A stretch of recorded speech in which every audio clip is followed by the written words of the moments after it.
పల్లె పేరు చింతకుంట. చిన్నపాటి గ్రామం కానీ అందమైన పచ్చని పొలాలతో కొండల మధ్యకు ఆహ్లాదకరంగా ఉంటుంది. ఈ గ్రామంలోనే ఉండే ఒక మధురమైన ఇంటి పేరు వెంకటరాముల నిలయం. ఆ ఇంటిలో పెద్దమ్మ, అక్కమ్మగారు జీవించేవారు. భర్త చనిపోయాక పిల్లలు లేని ఆమె తన మేనకోడలు మధుమతి, మేనల్లుడు రమేష్, వాళ్ళ 3 పిల్లలతో కలిసి ఉండేవారు. అక్కమ్మగారు, పెద్దమ్మగా అందరూ పిలిచేవారు. భౌతికంగా పెద్దవారైనా హృదయంలో మాత్రం నిండుగా ప్రేమగలవారు. ఆమె మాటల్లో ఓ ముద్దుంటుంది, చేతుల్లో తీపి ఉంటుంది, మనసులో ఓ హిమగిరి ఉంటుంది. ఆ ఇంటిలో ఉన్న 3 పిల్లలు. హర్ష 10వ తరగతి చదువుతున్న తెలివైన, పుస్తకాల పట్ల మక్కువ ఉన్న బాలుడు. స్నేహ 8వ తరగతి చదువుతున్న చురుకైన బాలిక, కళలలో ఆసక్తి కలిగినది. చిన్ను 5 సంవత్సరాల కుర్రాడు, పెద్దమ్మకి ముద్దుల క్షణాల ఉచిత ప్యాకేజ్. పెద్దమ్మ రోజూ చిన్నుతో మాట్లాడే విధానం విని ప్రతి ఒక్కరూ నవ్వుకునేవారు. ఏందురా చిన్ను, బొమ్మల కన్నా నీ నవ్వు బాగుంటుంది. అలా నవ్వుతూ ఎప్పుడూ నా వేషాల్ని గీటేస్తావే. పెద్దమ్మ ప్రతి ఉదయం పిల్లల్ని స్కూల్కి సిద్ధం చేస్తూ తిన్నగా తలంటుతూ, కథలు చెబుతూ ఒక తీపి ప్రపంచాన్ని తయారు చేసేదిలా. హర్షకి తలస్నానం చేసి కాగితం టవెల్తో తుడిచిపెట్టి, అతని టిఫిన్ డబ్బాలో ప్రత్యేకంగా మునగకూర వేసేది. స్నేహకి రంగుల వేషం చూసి, చిన్నగా గాజులు పెట్టి, ఇవే చిట్టిపాపకి సూటవ్వాలి అని అనేది. చిన్నుకి మాత్రం ఊడ్చిన బంగినపాటి పెరుగు అన్నంతో చేతిలో స్పూన్ పెట్టేది. మధుమతి, రమేష్ ఇద్దరూ ప్రభుత్వ ఉద్యోగులుగా టౌన్కు రోజూ వెళ్లేవారు. వారు ఉదయం 8కి వెళ్లి రాత్రి 7కి ఇంటికి చేరేవారు.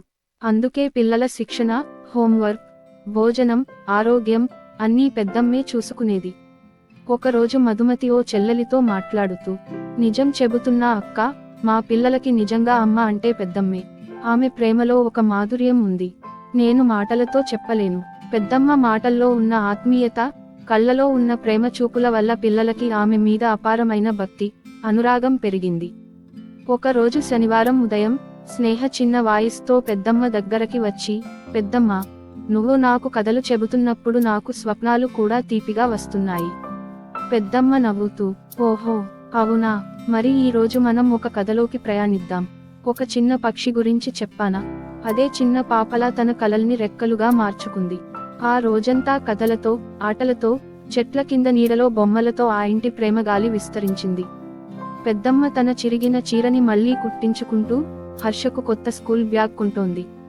ఒకరోజు ఆమె పాత నగల డబ్బాలోంచి పాత గాజులు అమ్మి స్నేహకి డ్రాయింగ్ క్లాసు ఫీజు చెల్లించింది. పక్కింటి వృద్ధురాలు అడిగింది, అక్కమ్మ, నీవు ఏం చేసుకుంటావు? పెద్దమ్మ నవ్వుతూ, వాళ్ల చిరునవ్వు నాకొక స్వర్ణ కడియం కన్నా ఎక్కువమ్మా. ఈ మాటలు విని ఆ వృద్ధురాలు కన్నీళ్లు తోముకుంటూ వెళ్లిపోయింది. ఒక ఆదివారం పిల్లలు పెద్దమ్మకి చిన్నదొర నాటకం వేశారు. హర్ష రాజుగా, స్నేహ రాణిగా, చిన్ను మంత్రిగా వేషధారణ చేశారు. వీరిద్దరూ పెద్దమ్మకి సింహాసనం చేసి రాగితో ఇలా పాడారు. పెద్దమ్మ రాణి, ప్రేమల ప్రపంచాన్ని, నీ నవ్వే మా వెలుగు, నీ ముద్దే మా జీవితం.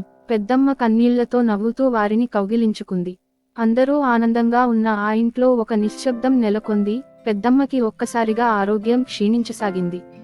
అలసటగా ఉంటూ, చిన్నపాటి జ్వరం, నిద్రలేమి. తల్లిదండ్రులు దాన్ని చిన్న విషయంగా తీసుకున్నా, పిల్లల కళ్ళలో మాత్రం ఆందోళన. స్నేహ తన తల్లి దగ్గర వెళ్లి అడిగింది, అమ్మా, పెద్దమ్మని డాక్టర్కు చూపించాలి. ఎందుకంటే పెద్దమ్మ లేకపోతే మేము ఎలానూ బతకలేము. చింతకుంట గ్రామంలో మబ్బులు కమ్ముకున్నట్టు, వెంకటరాముల ఇంటిలోనూ ఎప్పుడూ నవ్వుతూ కనిపించే పెద్దమ్మ అక్కమ్మగారి ముఖంలో నీరసం మొదలైంది.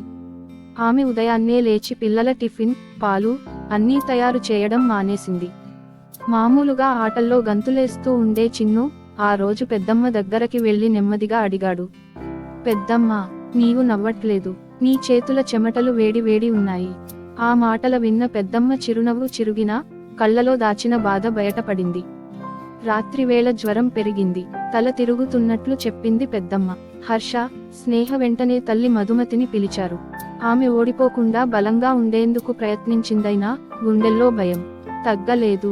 రమేష్ దగ్గర టౌన్ నుంచి వచ్చి తన మిత్రుడైన డాక్టర్ను సంప్రదించాడు. వెంటనే పెద్దమ్మను జిల్లా ఆసుపత్రికి తీసుకెళ్లారు. అంబులెన్స్ లోపల చిన్ను ఏడుస్తూ, నన్ను విడిచిపెతవా పెద్దమ్మ, నీ కథలు నేనే ఇంకా వినాల్సిని ఉన్నాయి కదా. పక్కన స్నేహ తన చేతిలో పెద్దమ్మ చేతిని పట్టుకుని, పెద్దమ్మ, నీ చేతుల్లోనే మాకు భద్రత ఉంది. నీ చేతులు చల్లగా ఉండాలని ఆశిస్తున్నా ఆసుపత్రిలో వైద్యులు చెప్పిన విషయాలు తీవ్రత కలిగించేవి. పెద్దమ్మకి వైరల్ న్యూమోనియా అని నిర్ధారించారు. వయసు ఎక్కువ కావడంతో ఇన్ఫెక్షన్ వేగంగా వ్యాపించడాన్ని అడ్డుకోవడం కష్టం. ఆ వార్త విన్న వెంటనే హర్ష తలదించుకుని పెద్దమ్మ పక్కనే నిలబడి, అమ్మను కన్నా ముందు నన్ను పెంచింది ఈ చేతులు. అమ్మ నా తలపై నలిపేది కాదేమో కాని ఈవే నన్ను ఒత్తి నిద్రపుచ్చాయి. పిల్లలంతా ఆసుపత్రి బెడ్డు పక్కనే పుస్తకాలు, డ్రాయింగ్ పుస్తకాలు, పాత కథల కవర్ పేజీలు పెట్టారు. ఒక చిన్న కార్డు, గెట్ వెల్ సూన్ పెద్దమ్మ, మేం నిన్ను ప్రేమిస్తున్నాం. 4వ రోజు ఉదయం పెద్దమ్మ కళ్ళు మెరుస్తున్నాయి. తేలికగా నడవలేని పరిస్థితి అయినా పిల్లలంతా రూములో ఉన్నారు కాబట్టి ఆమె ముఖంలో కొత్త వెలుగు వచ్చింది. చిన్ను పెద్దమ్మ చెవిలో నెమ్మదిగా పాడాడు, పెద్దమ్మ మళ్ళీ నువ్వు కథలు చెబితేనే నాకు నిద్ర పడుతుంది. పెద్దమ్మ చిన్నగా నవ్వుతూ, ముందుగా నీకో చిట్టి కథ చెబుతా బాబు. ఒక నల్ల పక్షి ఉంది. అది ఎప్పుడూ తాను ఎగరలేనని భావించేది. కాని ఓ చిన్న పిల్లవాడు పక్షికి ఎగరడం నేర్పించాడు. ఆ నవ్వు, ఆ ఊపిరి కుటుంబానికి మళ్లీ ఉత్సాహాన్ని నింపాయి. ఇంకో వారం తర్వాత పెద్దమ్మ ఆరోగ్యం స్థిరంగా మారింది. ఇంటికి తీసుకొచ్చారు. ఇంటి లోపల అడుగు పెట్టగానే పిల్లలంతా పూలమాలలు, ఫోటోలు, స్వాగత గీతాలతో స్వాగతం చెప్పారు. చిన్ను తన చేతిలో హార్ట్ ఆకారంలో పేపర్ తీసుకుని, ఇది నీకు మా అందరి హృదయం పెద్దమ్మ. స్నేహ, ఈ ఇంటి వెలుగు తిరిగి వచ్చిందే. పెద్దమ్మ ఒక్కసారి ఒక్కొక్కరిని తలపై ముద్దు పెట్టి నెమ్మదిగా చెప్పింది, ఈ బడిపిల్లలు, చిన్నారులు నా ప్రాణం. నేను మిమ్మల్ని చూడకుండా ఒక్క క్షణం ఉండలేను. తల్లి మధుమతి, అన్నయ్య రమేష్లో భావోద్వేగం. మధుమతి నిశ్శబ్దంగా కూర్చుని అక్కమ్మ చేతిని పట్టుకుంది. నిజంగా నువ్వే మా పిల్లల తల్లి లాంటివి అక్కమ్మ. నా ఉద్యోగం నన్ను పిల్లల నుండి దూరం చేసింది. కానీ నీవు వారికి అమ్మగా మారావు. రమేష్ ఓసారి పెద్దమ్మ పాదాల దగ్గర మోకాళ్ల మీద కూర్చుని, నాకు నాయన మరణం తర్వాత ఆ ఇంటిని నడిపే శక్తి నీలోనే ఉంది పెద్దమ్మ. నీ ప్రేమ ఒక సర్వసాధారణమైన కథ కాదు, అది మానవత్వానికి ఆదర్శం. పెద్దమ్మ నవ్వుతూ, ఇవ్వాళ్ళు మీరు నా పిల్లలే కాదు, నా ఆశల పొలాల్లో పుష్పించే మొక్కలు. మీ సంతోషమే నా ఆయుష్షు. ఒక ఆదివారం హర్ష, స్నేహ, చిన్ను ముగ్గురు కలిసి పెద్దమ్మ కోసం ఒక చిన్న నాటకం వేయాలని తీర్మానించారు. కథ పేరు పెద్దమ్మ గుండె నిండా ప్రేమ. హర్ష కథకుడు, స్నేహ పెద్దమ్మ పాత్ర, చిన్ను పిల్లల ప్రతినిధి. వాళ్ల నాటకం వినోదంగా, హృదయంగా సాగింది. పెద్దమ్మ పాత్రలో స్నేహ ఇలా చెప్పింది, నన్ను తల్లిలా చూసింది ఎవరు? పెద్దమ్మ. నా కోసం తలగడేసింది ఎవరు? పెద్దమ్మ. నన్ను కన్న తల్లి, ప్రేమగా చూసిన పెద్దమ్మ. ఆ సమయంలో ఆగిన ఆడియో ప్లేయర్ మళ్లీ ముందుకెళ్లినట్టుగా పెద్దమ్మ హృదయం ఆనందంతో నిండిపోయింది. చివరిగా ఒక శాంతమైన సాయంత్రం పెద్దమ్మ ఓ నోట్ బుక్ లో ఇలా రాసింది, ఈ జీవితంలో మచ్చలేని ఆనందం చిన్నవాళ్ల నవ్వులో ఉంది. త్యాగంలో గొప్పతనాన్ని చూడాలి. నేను తల్లిని కాదు, కానీ వారి బుగ్గలపై ముద్దు పెట్టే సమయంలో ఆ తల్లి ప్రేమ నాకు అర్థమైంది. ఆమె పక్కన చిన్ను నిద్రలో, అతని ఒడిలో పెద్దమ్మ చేతి తీయని కథల పుస్తకం. పెద్దమ్మ చీర దానిపై నిద్రపోతున్న బొమ్మలా కప్పబడింది. పెద్దమ్మ ఆరోగ్యం కుదుటపడిన నెలల తర్వాత ఇంటి వాతావరణం మళ్లీ మధురంగా మారింది. పిల్లల నవ్వులు, కథలు, పాటలు, చదువులు అన్నీ మళ్లీ మొదలయ్యాయి. కానీ ఈసారి పెద్దమ్మ పద్ధతులు మరింత ప్రశాంతంగా మారాయి. ఊర్లోని ప్రజలు పెద్దమ్మను మళ్లీ చూడడానికి వచ్చేవారు. మీరు తిరిగి బాగుపడ్డారన్న మాట వింటే మనకి చాలని ఆనందం పెద్దమ్మ అని పలకరించేవారు. ఒకరోజు పెద్దమ్మ తన మేనకోడలు మధుమతిని పిలిచి ఇలా అన్నది, ఇక ఇప్పుడు నీ పిల్లలు పెద్దవాళ్లవుతున్నారు. నేను అర్థం చేసుకున్నది ఒకటి, పిల్లలకి ప్రేమ కన్నా గొప్ప బలమేదీ లేదు.